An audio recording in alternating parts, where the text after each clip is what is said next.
¿Puedes poner la foto del boletín? Me ha caído el boletín, pero no es que no lo aprecie. Al contrario, lo aprecio mucho y lo quiero poner en valor.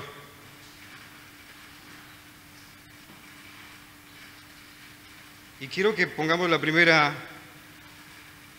portada, porque es una foto que ha tomado Armando en su viaje a Israel hace un tiempo. Y bueno, ya aclararé por qué me gusta que acompañe esta foto la meditación que tendremos esta mañana. Voy a leer el texto para que podamos centrarnos ya en el Evangelio de Lucas. Hoy día me toca que meditemos Lucas capítulo 4. Vamos a leer de verso 14 al 30. Y Jesús volvió en el poder del Espíritu a Galilea, y se difundió su fama por toda la tierra de alrededor, y enseñaba en las sinagogas de ellos, y era glorificado por todos ellos. Vino a Nazaret, donde se había criado, y en el día de reposo entró en la sinagoga conforme a su costumbre, y se levantó a leer, y se le dio el libro del profeta Isaías. Y habiendo abierto el libro, halló el lugar donde estaba escrito: El Espíritu del Señor está sobre mí, por cuanto me ha ungido para dar buenas nuevas a los pobres, me ha enviado a sanar a los quebrantados de corazón, a pregonar libertad a los cautivos y vista a los ciegos, a poner en libertad a los oprimidos, a predicar el año agradable del Señor. Y enrollando el libro lo dio al ministro y se sentó, y los ojos de todos en la sinagoga estaban fijos en él. Y comenzó a decirles: hoy se ha cumplido esta escritura delante de vosotros. Y todos daban buen testimonio de él, y estaban maravillados de las palabras de gracia que salían de su boca, y decían: ¿no es este el hijo de José? Y él les dijo: sin duda me diréis este refrán: médico, cúrate a ti mismo. De tantas cosas que hemos oído que se han hecho en Capernaum, haz también aquí en tu tierra. Y añadió: de cierto os digo que ningún profeta es acepto en su propia tierra. Y en verdad os digo que muchas viudas había en Israel en los días de Elías, cuando el cielo fue cerrado por 3 años y 6 meses, y hubo gran hambre en toda la tierra. Pero a ninguna de ellas fue enviado Elías, sino a una mujer viuda en Sarepta de Sidón. Y muchos leprosos había en Israel en tiempo del profeta Eliseo, pero ninguno de ellos fue limpiado, sino Naamán, el sirio. Al oír estas cosas, todos en la sinagoga se llenaron de ira, y levantándose, le echaron fuera de la ciudad y le llevaron hasta la cumbre del monte sobre el cual estaba edificada la ciudad de ellos, para despeñarle. Mas él pasó en medio de ellos y se fue.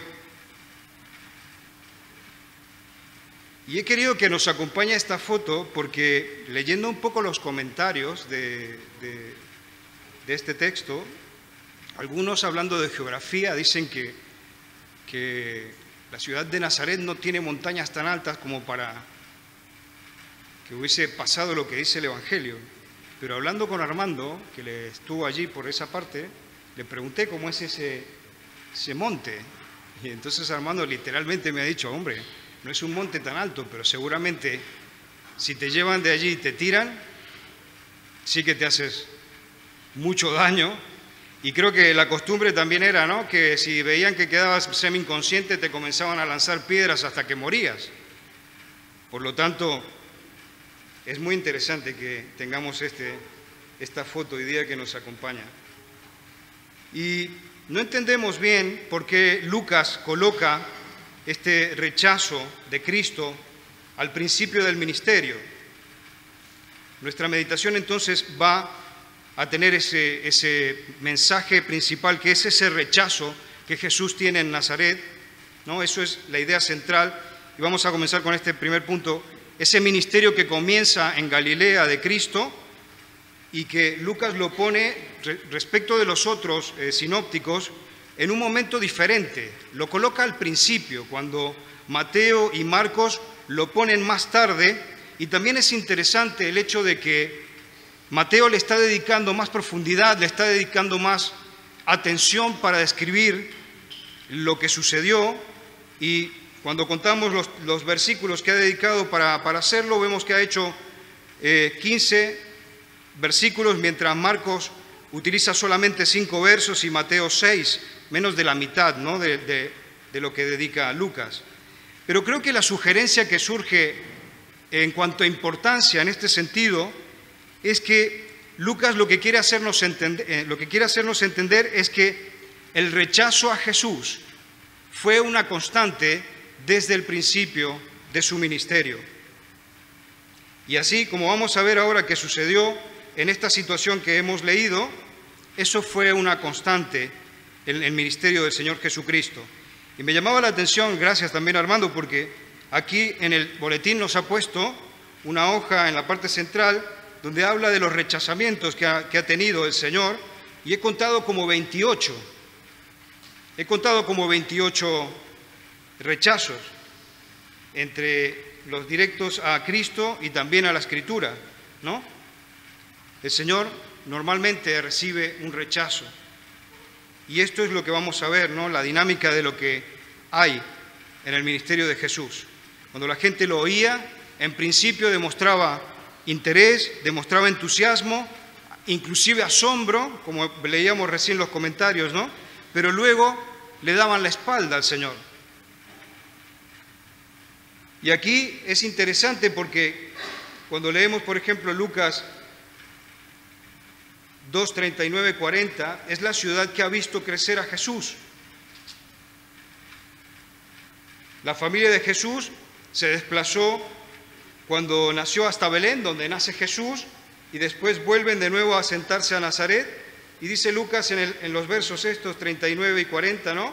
Después de haber cumplido todo lo prescrito en la ley del Señor, volvieron a Galilea, a su ciudad en Nazaret, y el niño crecía y se fortalecía, se llenaba de sabiduría y gracia de Dios en medio de Nazaret. O sea que había una familiaridad, un conocimiento de Cristo profundo. Y entonces, como hemos leído aquí en nuestro verso, también me interesa que destaquemos, ¿no?, el hecho de que dice que Jesús volvió en el poder del Espíritu. Y me lo he subrayado porque es un tema clave, el Espíritu, en el ministerio de Jesús, porque lo vemos que fue concebido por el Espíritu Santo. Aquí en Lucas 3:21 dice que descendió el Espíritu Santo cuando fue bautizado. En el 4:1 dice que Jesús, lleno del Espíritu Santo, volvió del Jordán. O sea que el texto que estamos tratando ahora es un momento después de que Jesús ha ido al desierto para combatir contra el enemigo de Dios, ¿no? Y está en el poder del Espíritu.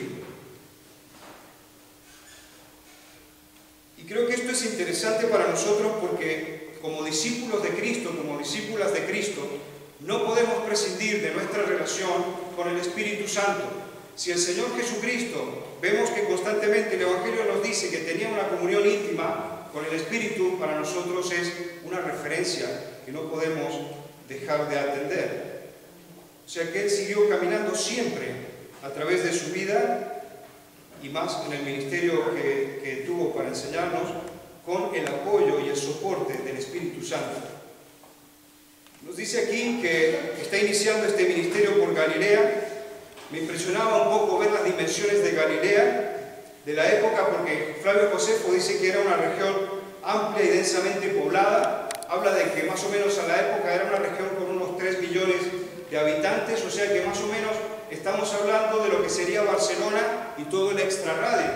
O sea que estamos hablando de un territorio muy importante. Jesús ha comenzado a moverse por allí en su ministerio. Normalmente iba a las sinagogas, se presentaba en la sinagoga, y me interesa mucho también destacar cómo era su costumbre. Cómo era su costumbre. O sea que el Señor había aferrado esa disciplina de ir a reunirse con el pueblo del Señor. Y me parece interesante que nosotros lo consideremos, porque hoy en día, inclusive con las nuevas tecnologías y todo eso, muchos creyentes dicen, Cristo sí, iglesia no, porque me puedo ver a lo mejor una predicación por internet, o porque puedo hacer muchas cosas y no tener ese contacto con el pueblo del Señor. Pero aquí vemos que era la costumbre de Cristo venir a la sinagoga y compartir el tiempo que ellos tenían. Y el tiempo era similar a lo que nosotros hacemos, con sus matices, con sus detalles diferentes, pero Jesús se presentaba allí y ellos tenían una liturgia en la cual tenían un principio, ¿no?, con una acción de gracias, después recitaban el Shema, este famoso texto del Pentateuco, ¿no?, donde ellos bendicen al Señor, luego seguían oraciones, leían el Pentateuco y también leían a los profetas, y seguidamente tenían el sermón, que en este caso vemos que se lo encargan a Jesús. Y es interesante que nosotros pensemos, ¿no?, que el Señor está haciendo esto como parte de su disciplina de Hijo de Dios. Él bien podría decir, bueno, yo soy el Hijo de Dios y no tengo necesidad de hacer esto, ¿no? Sin embargo, vemos que Él lo cumple, y creo que esta es una de las aplicaciones importantes que me he tomado y que quiero que compartamos, ¿no? El hecho de darle importancia y prioridad a reunirnos con el pueblo de Dios es muy importante. Dice el texto que le pasaron el rollo del profeta Isaías. Aparentemente es un rollo separado que le dan, y el Señor lo lee, y lee esta promesa que había sido dada a través de Isaías, ¿no?, de la venida del Mesías, el verso 18 y 19.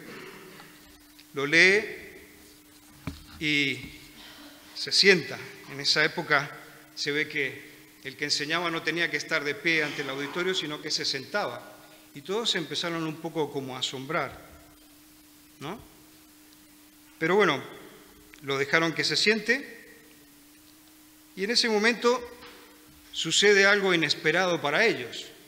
Y aquí me acordaba de lo que nos decía siempre el pastor Brasier, ¿no? Podéis imaginar la escena, la situación, ¿no? Está la congregación así, como nosotros, ¿qué nos va a decir? Este es el carpintero, ¿no?, el que anda haciendo los trabajos de arreglar las puertas, las ventanas. Qué curiosidad habrán tenido, ¿no? Todo estaba allí, todos habían clavado la vista en Jesús. Habrán pensado, ¿no?, nos hablará de la historia de la época de oro de Israel. Evidentemente que no habló de eso. Hablará de las promesas que el Señor tiene para nosotros. Tampoco fue eso lo que explicó Jesús, ¿no? Sino que Jesús lo que hace es hablar de algo que está sucediendo en ese mismo instante. Allí ese sábado en la sinagoga se estaba cumpliendo, y el Señor lo estaba compartiendo, el hecho de que el Mesías había iniciado su ministerio. Y les asegura y les afirma que el pasaje se ha cumplido. Y era verdad, porque ya el ministerio de Jesús había sido precedido por muchos viajes y también por muchos milagros y señales que el Señor venía haciendo, y ellos habían oído sobre esto que había hecho Jesús. Y el Señor les lee, ¿no?, y le dice: me ha enviado a sanar a los quebrantados de corazón, a pregonar la libertad a los cautivos, dar vista a los ciegos, a poner en libertad a los oprimidos.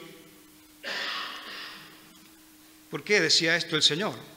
Quizás, si no lo recuerdas o hace poco que nos visitas, es que el Génesis nos dice de que el Señor, el mismo Señor Jesucristo, este de quien estamos hablando, creó todas las cosas. Fue Él mismo el agente de la creación.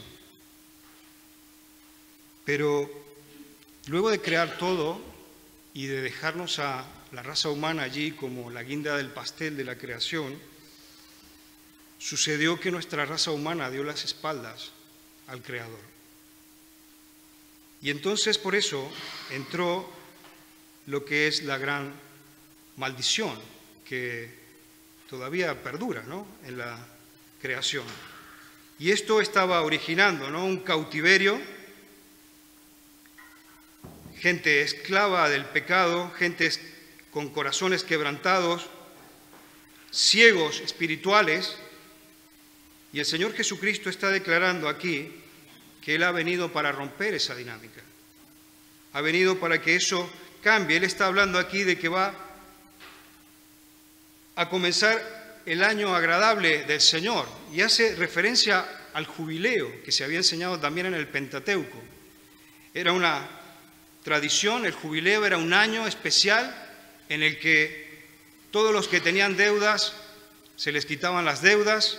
Era como un nuevo comienzo, y el Señor Jesucristo está explicando a ese auditorio que ese tiempo de gracia ha comenzado y que venía para librarnos de esa maldición. Pero bueno, la gente que está allí comienza a escuchar algo extraño, algo que no termina de estar de acuerdo, ¿no? El Señor necesitaba que ellos supieran que eran parte, porque ellos, claro, se sentían especiales. Y más como Jesús había hecho tantos milagros y señales alrededor de ellos, estaban esperando que allí delante de la congregación hiciera otros milagros, ¿no? Pero el Señor está hablando en otra clave, ¿no? Y dice, me ha ungido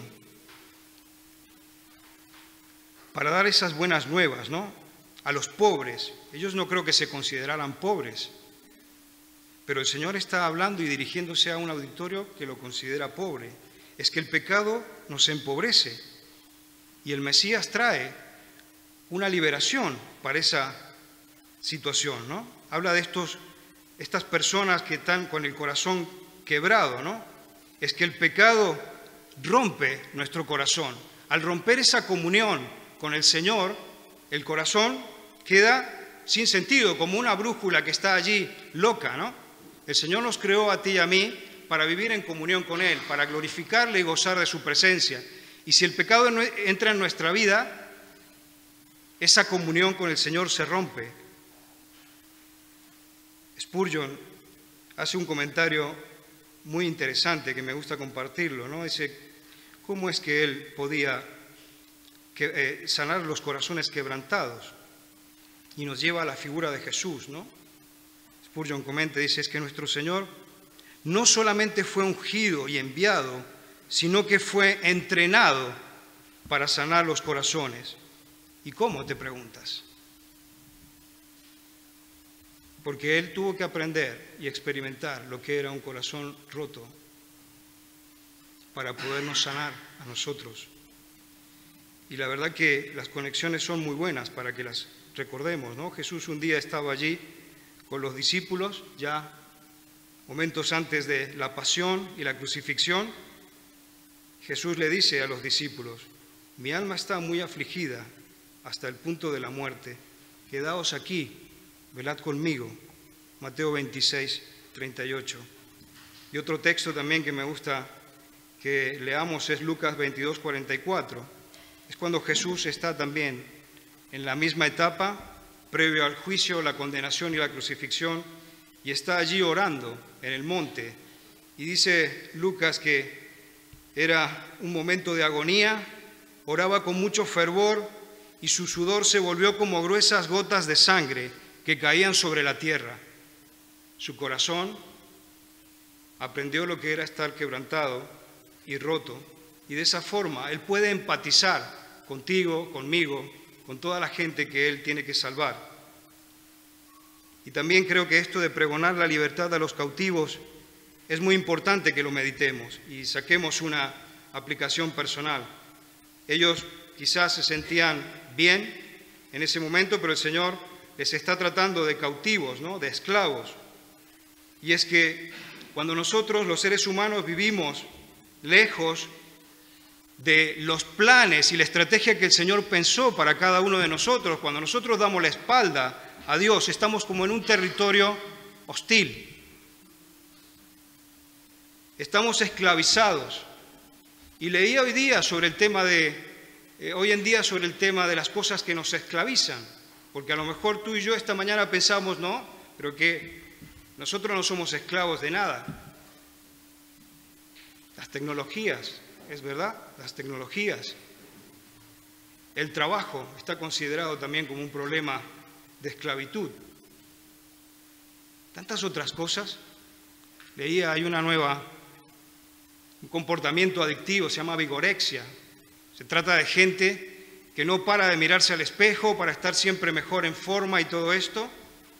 La esclavitud moderna es que el problema que tenemos los seres humanos es que en el fondo es siempre el mismo drama que tenemos. Cambia las épocas y el corazón del hombre es el que está siempre allí en jaque mate, ¿no?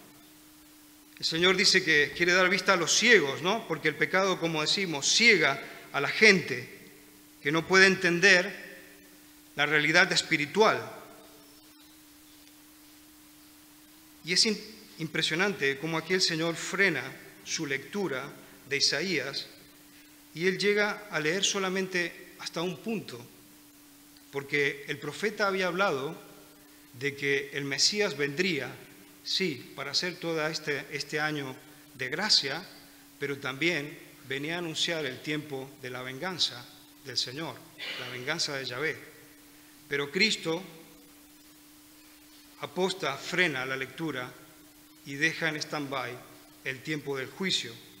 Jesús detiene la lectura y nos ayuda y nos muestra la naturaleza que tenía la profecía de Isaías en su relación con el tiempo y, claro, deja para más adelante lo que sería la segunda venida y el juicio de Dios.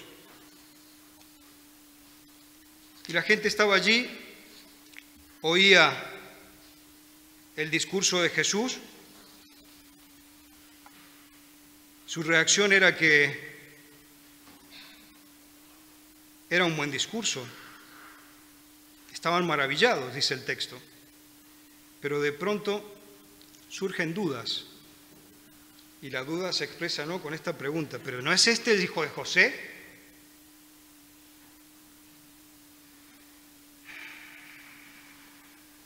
El caso de Marcos lo va a aclarar más, ¿no? Porque Marcos dice que no solamente preguntaron eso, sino que dijeron: ¿pero no están aquí las hermanas de este aquí con nosotros y está hablando de que Él es el Mesías? La gente no tenía inclusive tanto problema en creer que Él hacía las señales y los prodigios, pero el grave drama que tuvieron era que no aceptaron que Él era el Mesías enviado por Dios. Y Jesús les está diciendo aquí claramente: hoy se ha cumplido esta escritura delante de vosotros. ¿Sobre quién está escribiendo Isaías? Él está diciendo: está escribiendo sobre mí. ¿Cuándo va a suceder esto? Ahora. Hoy se ha cumplido esto. Vamos al rechazo que se genera del auditorio. Creo que el rechazo podemos identificar 3 actitudes del auditorio hacia Cristo: asombro, hemos visto en el verso 22, ¿no? Por una parte están impresionados por la sabiduría que Cristo está compartiendo con ellos. Duda, notamos que comienzan ahí a preguntarse cosas y a hablar y a cuchichear entre ellos para desprestigiar a Jesús. Y creo que es interesante que meditemos este punto, que es que la familiaridad que había entre toda la gente y Jesús le dio pie a la gente para despreciar a Jesús. Y me hacía acordar mucho al famoso dicho y el refrán este que todos conocemos: confianza da asco. ¿No? Yo creo que ellos pensarían, ¿no?, en su mente, pero ¿quién se cree que es? ¿No? Si quiere que le creamos, que haga aquí un milagro, ¿no?, que decíamos una vez como, ¿no?, que descienda fuego, como hizo el profeta, ¿no?, y que lo queremos ver para creerle. La incredulidad de la comunidad local allí, tremenda. Inclusive dice que el mismo Jesús se asombró muchísimo y no pudo hacer ningún tipo de milagro ni señal en medio de ellos. Y es evidente que Cristo magistralmente lee el pensamiento del auditorio y por eso les refuta, ¿no? Inmediatamente les dice: me diréis este refrán médico, ¿no? Porque él podía sondear lo que había en sus corazones. Ya que habéis hecho todo esto en Capernaum, hazlo aquí con nosotros y entonces te vamos a creer. Pero como decimos, la gente se resistía a pensar que él pudiera ser el Mesías enviado de Dios. Y el Señor también con esa majestuosidad remata diciendo: ningún profeta es aceptado en su propia tierra.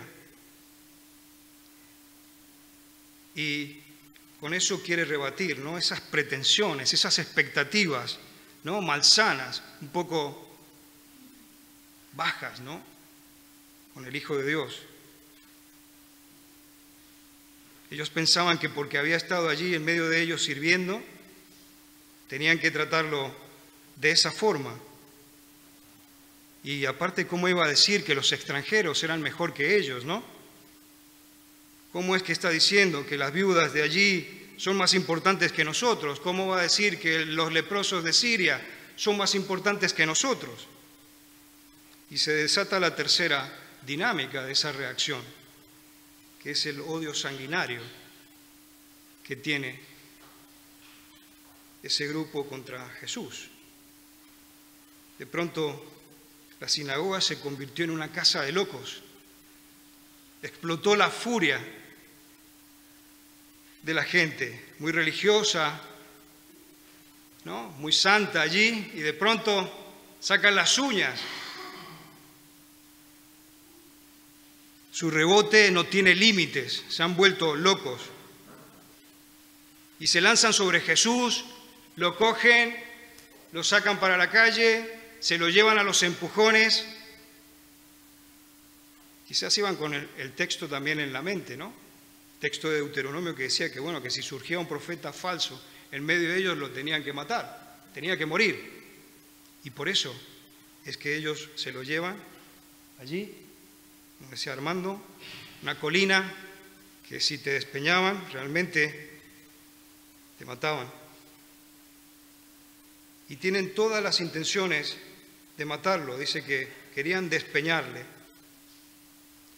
Pero mira tú por dónde, al final se da el milagro que ellos mismos estaban reclamando de Jesús. Y dice el texto que él pasó en medio de ellos y se fue. Yo no entiendo cómo lo ha hecho el Señor.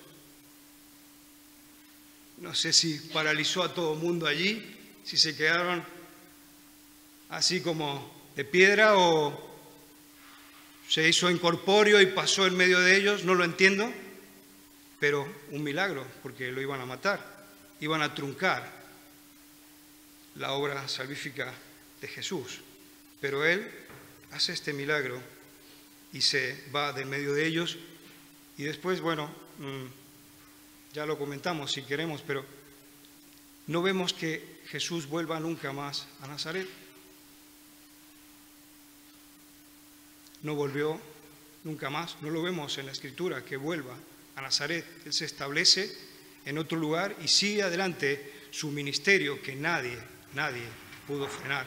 De hecho, tú y yo estamos aquí porque Él su ministerio continuó adelante, el enemigo no lo pudo frenar, los nazarenos no lo pudieron frenar, ¿no? Y como dice Isaías, su reino se extendió y su imperio no tiene límites. Aplicaciones para ir cerrando.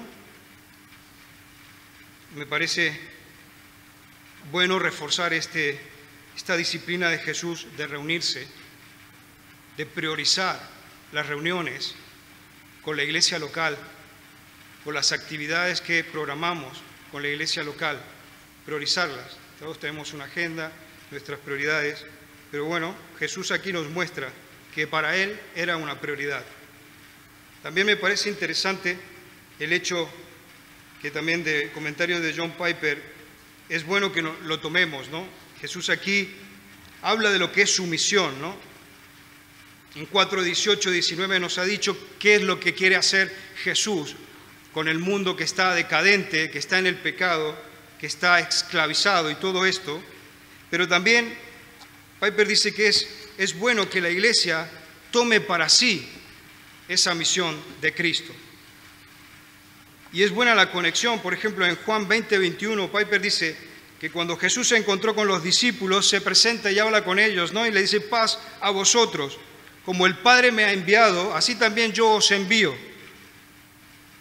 Entonces, el Señor de esta forma extiende su misión, esta que era la profecía de Isaías para nosotros, la iglesia. Y entonces es bueno que como aplicación y como motivo de oración pensemos a qué punto estamos nosotros con esta misión de Cristo. Una tercera aplicación que me parece muy buena, me gustaba ponerla como carpe diem. Carpe diem es una expresión latina que me trajo muy buenos recuerdos de un pastor que nos dio toda una predicación sobre aprovechar el momento. Carpe diem es no dejes para mañana lo que puedas hacer hoy. Y entonces es lo que le dice aquí Jesús, verso 21, ¿no? Hoy se ha cumplido esta profecía delante de todos vosotros. Y creo que para nosotros es un reto también, ¿no? Que podamos aprovechar hoy. Y creo que dos cositas para terminar como aplicaciones. Una es en cuanto al rechazo y es la pregunta, ¿has sido rechazado?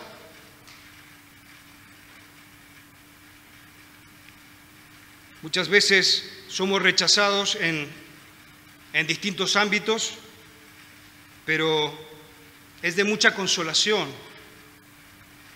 saber esto que acabamos de meditar esta mañana, que nuestro Dios, nuestro Salvador, entiende qué significa el rechazo, porque Él lo ha experimentado siempre. En el jardín del Edén le dieron la espalda, siempre nos ha venido a encuentro, siempre recibe ese rechazo. Ha sido rechazado. Tenemos que orar al Señor, poner todo en sus manos. Él se encarga de todo. Jesús aquí nos demuestra, ¿no?, que creo que es un gran mérito público, tolerancia al rechazo. Me parece muy bueno que lo aprendamos y lo podamos tomar, ¿no?, hacerlo nuestro como un mérito de Cristo, que nosotros podemos aprender y aferrarlo, porque es lo que nos está demostrando aquí. Fue rechazado al punto de que lo querían asesinar y sin embargo, Él no se frenó, no hizo nada para hacerles daño. Y creo que esto remata con una enseñanza del mismo Señor Jesús, Juan 15:20. Acordaos de la palabra que os he dicho, el siervo no es mayor que su Señor. Si a mí me han perseguido, también a vosotros os perseguirán. Si han guardado mi palabra, también guardarán la vuestra. Y finalmente, creo que es bueno que pensemos, si no estamos recibiendo rechazo, tenemos que revisar nuestra vida. Si tú y yo no recibimos rechazo, es algo que nos tiene que hacer meditar, porque puede significar de que estamos muy acomodados. Ya que tenemos un Dios que recibe un rechazo permanente y que vemos que continuamente viene rechazado, Si nosotros no recibimos rechazo, tenemos que pensar. Quiero parar aquí para que veamos un vídeo y nos preparemos para la cena del Señor.